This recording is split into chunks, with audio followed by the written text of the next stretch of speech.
Hello student, कैसे हैं आप सब। एक बार पुनः से कोचिंग क्लासेस पर स्वागत है। उम्मीद करता हूं आप सब अच्छे होंगे, मस्त होंगे, बेहतर होंगे। और आज हमारा 11th क्लास के केमिस्ट्री में चैप्टर सेकेंड में समस्थानिक, समभारिक, समन्यूट्रॉनिक, सम इलेक्ट्रॉनिक, यानी 4 टॉपिक, छोटे छोटे टॉपिक है। इनको हम कम समय में आपको समझाने की कोशिश करेंगे। आपको बेहतर नोट्स बना लेना है। इसके पहले जो भी वीडियोज हमने दिया है इस चैनल में, आप प्लेलिस्ट में जाएंगे देख सकते हैं। 9th या 10th के लिए बच्चे हैं उनके लिए भी हेल्पफुल होगा। और बाकी तो आगे चलकर कंपटीशन एग्जाम में भी प्यारे बच्चों यहाँ से क्वेश्चन पूछा जाता है। तो चलिए बेसिक के साथ समझ लेते हैं। समस्थानिक का मतलब क्या होता है। सम यानी बराबर होता है, स्थान यानी क्रमांक, यानी कहने का मतलब ये हुआ कि ऐसे भिन्न भिन्न परमाणु जिनके परमाणु क्रमांक समान होंगे किंतु परमाणु भार भिन्न भिन्न हो। समस्थानिक यानी परमाणु क्रमांक समान हो। समभारिक में हो जाएगा जहां पे परमाणु भार समान हो। दोनों का डिफरेंस समझेंगे। समस्थानिक परमाणु क्रमांक समान हो, समभारिक परमाणु भार समान हो। तो देखिए परिभाषा, एक ही तत्व के भिन्न भिन्न परमाणु जिनमें परमाणु क्रमांक तो समान होते हैं परंतु द्रव्यमान संख्या अलग अलग होते हैं, भिन्न भिन्न होते हैं, समस्थानिक कहलाते हैं। जैसे आपने पढ़ा होगा, नहीं पढ़ा तो कोई दिक्कत नहीं। क्लोरीन के 2 समस्थानिक हैं। एक परमाणु क्रमांक 17 में परमाणु भार 34, दूसरा प्यारे बच्चों 17 ही परमाणु क्रमांक है लेकिन परमाणु भार 35। ये क्लोरीन के 2 समस्थानिक हैं। तो ये आप देख सकते हैं दोनों क्लोरीन ही है, परमाणु क्रमांक समान है 17-17, लेकिन परमाणु भार भिन्न भिन्न है। एक का 34 है, एक का 35 है। तो यहाँ से आप परिभाषा याद कर लिए होंगे कि एक ही तत्व के भिन्न भिन्न परमाणु, देखो समझो, एक ही तत्व के भिन्न भिन्न परमाणु जिनमें परमाणु क्रमांक तो समान किंतु परमाणु भार भिन्न भिन्न होता है। फिर बच्चों परमाणु द्रव्यमान अलग अलग होता है, उसे हम समस्थानिक कहते हैं। क्या बोलते हैं? समस्थानिक कहते हैं। एग्जाम्पल के तौर पे हाइड्रोजन के 3 समस्थानिक आप लिख लेना। हाइड्रोजन के 3 समस्थानिक कौन कौन से? एक तो प्रोटियम, दूसरा ड्यूटीरियम और तीसरा ट्राइटियम। ठीक है, प्रोटियम, ड्यूटीरियम, ट्राइटियम, ये लो 3 समस्थानिक। प्रोटियम है ना, फिर आपका दूसरा ड्यूटीरियम, तीसरा ट्राइटियम। प्रोटियम का जो परमाणु क्रमांक होता है 1 होता है, परमाणु द्रव्यमान भी 1 होता है। मतलब प्यारे बच्चों परमाणु क्रमांक 1, परमाणु द्रव्यमान, इन परमाणु द्रव्यमान ऊपर लिखते हैं और परमाणु क्रमांक नीचे लिखते हैं। तो परमाणु क्रमांक भी 1, परमाणु द्रव्यमान भी 1 होता है। ठीक है, यदि हम बात कर लेते हैं ड्यूटीरियम में तो परमाणु क्रमांक 1 ही रहेगा, परमाणु द्रव्यमान 2 हो जाएगा। यहाँ पे यदि हम बात कर लेते हैं ट्राइटियम में, परमाणु क्रमांक 1 रहेगा, परमाणु द्रव्यमान 3 हो जाएगा। तो यहाँ पे परमाणु क्रमांक समान है, परमाणु क्रमांक समान है। एक ही तत्व के भिन्न भिन्न परमाणु हैं लेकिन इनके परमाणु क्रमांक समान है, परंतु प्यारे बच्चों परमाणु भार भिन्न भिन्न है, इसलिए ये कहलाता है क्या? ये कहलाता है भाई समस्थानिक। सम यानी बराबर, स्थान यानी परमाणु क्रमांक। अब देखो यदि हम बात कर लेते हैं कि भाई साहब इनमें हम इलेक्ट्रॉन, प्रोटॉन, न्यूट्रॉन की संख्या की बात करें तो प्रोटियम में हमने कहा परमाणु क्रमांक आपका, जैसे प्रोटियम है प्यारे बच्चों ये P है ना, 1 और 1, ठीक है, ऐसा हमने कहा। तो परमाणु क्रमांक यदि 1 है तो परमाणु क्रमांक जितने होते हैं उतने ही इलेक्ट्रॉन होते हैं, उतने ही प्रोटॉन होते हैं। याद रखिए आप, किसी भी परमाणु का परमाणु क्रमांक जितना होगा उसका प्रोटॉन भी उतना, उसका इलेक्ट्रॉन भी उतना ही। तो प्रोटॉन 1, इलेक्ट्रॉन 1, परमाणु क्रमांक भी 1 हो गया। परमाणु द्रव्यमान तो आपको पता है प्यारे बच्चों 1 है।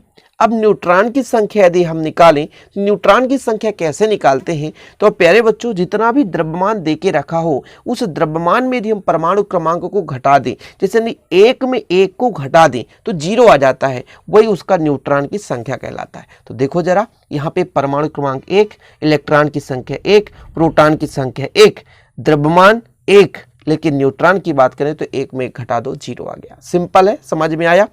ड्यूटीरियम की बात करते हैं प्यारे बच्चों। ड्यूटीरियम यानी हमारा D हो गया, परमाणु क्रमांक 1, परमाणु भार 2। तो हमने क्या कहा, परमाणु क्रमांक आपका 1 है, जी हाँ, तो इलेक्ट्रॉन की संख्या भी 1 होगी, प्रोटॉन की संख्या भी 1 होगी। हमने कहा किसी भी परमाणु में जितने इलेक्ट्रॉन होंगे उतने ही प्रोटॉन होंगे और वही उसका परमाणु क्रमांक होगा। ठीक है सर, तो परमाणु क्रमांक 1, इलेक्ट्रॉन की संख्या भी 1, प्रोटॉन की संख्या भी 1। यदि हम परमाणु द्रव्यमान की बात करें तो 2 हो जाएगा। परमाणु द्रव्यमान कितना हो जाएगा? 2 हो जाएगा। यहां पर हमने परमाणु द्रव्यमान 2 कर लिया, ठीक है। और प्यारे बच्चों न्यूट्रॉन की संख्या, तो हमने आपको बताया न्यूट्रॉन की संख्या कैसे निकालते हैं प्यारे बच्चों। तो न्यूट्रॉन की संख्या निकालने के लिए अपन करते क्या है, जो भी हमारे पास परमाणु द्रव्यमान होता है उसमें से हम इलेक्ट्रॉन की संख्या, प्रोटॉन की संख्या को घटा देते हैं। तो यहाँ पर 2 में 1 घटाएंगे तो 1, तो न्यूट्रॉन की संख्या भी हमारे पास 1 आ जाएगा। समझ में आ रहा है? इतना क्लियर है। इसके बाद आता है ट्राइटियम। ट्राइटियम में क्या होगा प्यारे बच्चों? T हो जाएगा, ये आपका ट्राइटियम है, परमाणु क्रमांक 1, परमाणु भार 3। अब देखो जरा, जितना परमाणु क्रमांक उतना इलेक्ट्रॉन उतना ही प्रोटॉन। तो परमाणु क्रमांक 1 तो इलेक्ट्रॉन भी 1, प्रोटॉन भी 1। परमाणु द्रव्यमान की बात करें तो परमाणु द्रव्यमान आपका 3 आ चुका है। यहाँ पे प्यारे बच्चों न्यूट्रॉन की बात करें तो 3 में 1 घटाओ तो 2 आ गया। तो आपको समझ में आ गया समस्थानिक परमाणु क्रमांक समान किंतु परमाणु भार भिन्न भिन्न हो गया। क्लियर है प्यारे बच्चों। चलो इसके बाद हम बात करेंगे समभारिक यानी समान भार। यानी हम यहाँ पर अभी तो देखे थे एक ही तत्व के भिन्न भिन्न परमाणु, लेकिन समभारिक में भाई साहब भार तो समान हो ही नहीं सकता है। एक ही तत्व के भिन्न भिन्न परमाणु के भार समान नहीं हो सकता, ऐसे में तो फिर वो हमारा समभारिक कहलाता। तो अब हम समभारिक में क्या देखेंगे कि भिन्न भिन्न तत्व लेकर चलेंगे, भिन्न भिन्न तत्व लेकर चलेंगे और भिन्न भिन्न तत्वों के परमाणुओं में देखेंगे कि परमाणु भार समान है कि नहीं। ठीक है, अभी हमने परमाणु क्रमांक समान देखा था तो एक ही तत्व का होगा। अब जब समभारिक की बात करेंगे तो भाई समभारिक में भार समान होने के लिए भिन्न भिन्न परमाणु लेकर चलेंगे। ठीक है, याद रखिएगा। यानी समस्थानिक में हम एक ही परमाणु लेकर चल रहे थे, किसी भी तत्व का एक ही परमाणु, लेकिन समभारिक में हम भिन्न भिन्न तत्वों के भिन्न भिन्न परमाणु लेकर चलेंगे। तो यहाँ पर देखो जरा, हम एग्जाम्पल के तौर पर समझाते हैं। जैसे हमारे पास प्यारे बच्चों आर्गन है, ये AR है ना, आर्गन है। आर्गन, पोटेशियम, कैल्शियम है, 3 है। ये परमाणु क्रमांक 18, ये परमाणु क्रमांक 19, ये परमाणु क्रमांक 20। आर्गन, पोटेशियम, कैल्शियम, परमाणु क्रमांक देखो जरा अलग अलग हैं, लेकिन परमाणु भार 40 है, तीनों का 40 है। अब इसमें क्या निष्कर्ष निकला, इसका परिभाषा कैसे निकालोगे कि भिन्न भिन्न तत्वों के ऐसे परमाणु जिनके परमाणु क्रमांक भिन्न भिन्न किंतु परमाणु भार समान हो, या परमाणु द्रव्यमान समान हो, या ऐसे परमाणु जिनमें द्रव्यमान समान हो किंतु उनका क्रमांक भिन्न भिन्न हो, समभारिक कहलाते हैं। और कुछ भी नहीं है प्यारे बच्चों, ऐसे परमाणु जिनके द्रव्यमान संख्या में समान होते हैं, मतलब द्रव्यमान संख्या समान है किंतु परमाणु भार परमाणु क्रमांक भिन्न भिन्न है।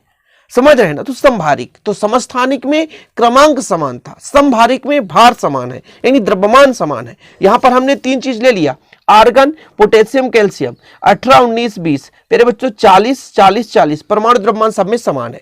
अब मैं यदि आपसे कह दूं इनमें प्रोटॉन, इलेक्ट्रॉन, न्यूट्रॉन बताओ, तो आप कह दोगे कि सर जितना आपका द्रव्यमान है, सॉरी परमाणु क्रमांक है, उतना ही इलेक्ट्रॉन होंगे, उतने ही प्रोटॉन होंगे। जैसे यहां पर परमाणु क्रमांक 18 तो इलेक्ट्रॉन भी 18 और प्रोटॉन भी 18, इलेक्ट्रॉन भी 18, प्रोटॉन भी 18। न्यूट्रॉन की बात करें तो हमने कहा था ना कि डिफरेंस निकालो, द्रव्यमान और क्रमांक में डिफरेंस निकालो। तो भाई 40 में 18 घटा दो तो 22 आ जाएगा। अब यहां पर देखो 40 में 19 यदि घटा दो प्यारे बच्चों, 40 में यदि 19 घटा दो 21 आ जाएगा न्यूट्रॉन। यहां पर देखो जरा 40 में यदि 20 घटा दो तो न्यूट्रॉन आ गया 20 आ गया। सिंपल है, समझ में आ गया कि समभारिक में परमाणु भार समान होता है। चलिए आगे बात कर लेते हैं सम न्यूट्रॉनिक। अब न्यूट्रॉनिक में न्यूट्रॉन समान होंगे। देखो भाई साहब परिभाषा आप शब्द से ही निकाल सकते हो।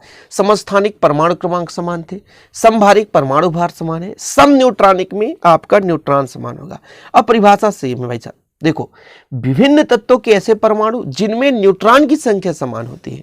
हमने जब समभारिक की बात की तो इसमें भी विभिन्न तत्व अलग अलग तत्व लेकर चला था, लेकिन समस्थानिक में एक ही तत्व के परमाणु हमने लिया था। लेकिन यहाँ पर सम न्यूट्रॉनिक की बात करें, सम इलेक्ट्रॉनिक की बात करें तो अलग अलग परमाणु लेकर चलेंगे। तो विभिन्न तत्वों के ऐसे परमाणु जिनमें न्यूट्रॉनों की संख्या समान होती है आपस में सम न्यूट्रॉनिक कहलाते हैं। एग्जाम्पल के तौर पर यहाँ पर आपके प्यारे बच्चों पास में सिलिकॉन है, फास्फोरस है, सल्फर है। क्या क्या है? Silicon, phosphorus, sulphur. देखो जरा सिलिकॉन, फास्फोरस, सल्फर। इसमें आप देखो जरा परमाणु क्रमांक 14 है, 15 है, 16 है। अब इनमें हम न्यूट्रॉन की संख्या यदि निकालना चाहें तो भाई इसमें इलेक्ट्रॉन, प्रोटॉन तो भाई जितना परमाणु क्रमांक होगा। सिलिकॉन में यदि हम इलेक्ट्रॉन की संख्या कहें तो आप कहोगे 14 है, प्रोटॉन की संख्या कहो तो 14 हो जाएगा प्यारे बच्चों। लेकिन यहां पर यदि हम कह दें आपसे कि आप न्यूट्रॉन निकालो तो 30 में 14 क्या करो घटाओ तो 16 आ जाएगा। ऐसे प्यारे बच्चों इसमें प्रोटॉन 15 है, इलेक्ट्रॉन भी 15 है, लेकिन 31 में 15 घटाओ तो न्यूट्रॉन 16 हो जाएगा। ठीक है, आगे देख लो जरा। इसमें प्रोटॉन 16 है, इलेक्ट्रॉन भी 16 होगा, न्यूट्रॉन की संख्या 32 में 16 घटाओ तो 16 आ गया। सही है ना। तो देखो 16, 16, 16 तीनों में न्यूट्रॉन की संख्या समान है, इसलिए जो आपस में ये जो परमाणु हैं वो सम न्यूट्रॉनिक कहलाएंगे। क्यों कहलाएंगे?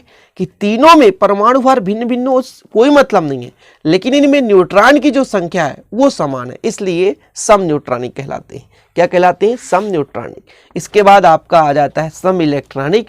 सिंपल है भाई साहब, और आज का लास्ट टॉपिक है सम इलेक्ट्रॉनिक का मतलब, अब ऐसे भिन्न भिन्न परमाणु या आयन होंगे जिनमें इलेक्ट्रॉनों की संख्या समान होगी, सम इलेक्ट्रॉनिक कहलाएंगे। अब ज़्यादा समझाने की जरूरत है नहीं भाई साहब, आप इसमें ये एग्जाम्पल में समझाओ सम इलेक्ट्रॉनिक कहलाया कैसे।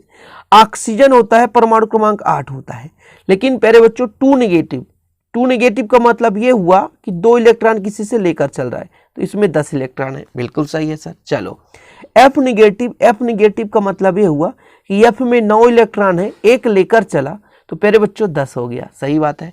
Sodium on positive, sodium on positive का मतलब ये हो गया सोडियम में 11, पॉजिटिव में मतलब किसी को दे रखा है, यानी एक कमी है इसमें, तो 10 इलेक्ट्रॉन। सही बात है। फिर मैग्नीशियम Mg, इसमें होते हैं 12 इलेक्ट्रॉन, 2 पॉजिटिव यानी 2 किसी को दे के रखा है, यानी 2 की कमी है, तो भाई साहब इसके पास 10 इलेक्ट्रॉन। फिर आपके पास एल्यूमिनियम 3 पॉजिटिव, एल्यूमिनियम 3 पॉजिटिव मतलब एल्यूमिनियम को परमाणु क्रमांक 13 और 3 इलेक्ट्रॉन किसी को दे दिया तो 10, तो सभी में 10 इलेक्ट्रॉन है भाई साहब। तो ऐसे भिन्न भिन्न परमाणु या आयन या स्पीसीज जिनमें इलेक्ट्रॉनों की संख्या समान है, तो ये एक दूसरे के सम इलेक्ट्रॉनिक कहलाते हैं। भाई साहब समझ गए? सम इलेक्ट्रॉनिक यानी सम यानी बराबर इलेक्ट्रॉन, यानी भिन्न भिन्न परमाणु या स्पीसीज या आयन जिनमें इलेक्ट्रॉनों की संख्या समान होती है, प्यारे बच्चों सम इलेक्ट्रॉनिक कहलाता है। फॉर एग्जांपल यहां पर देख रखा है O2 negative, F negative Na positive, Mg 2 positive, Al 3 positive, सभी में प्यारे बच्चों इलेक्ट्रॉनों की संख्या 10 है। उम्मीद करता हूं आप लोग इसे समझ गए होंगे। बेहतर लगा हो तो प्लीज लाइक करके शेयर कर दीजिएगा, नए हैं तो चैनल को सब्सक्राइब कर लीजिएगा। मिलते हैं अगली वीडियो के साथ। जय हिंद, वंदे मातरम।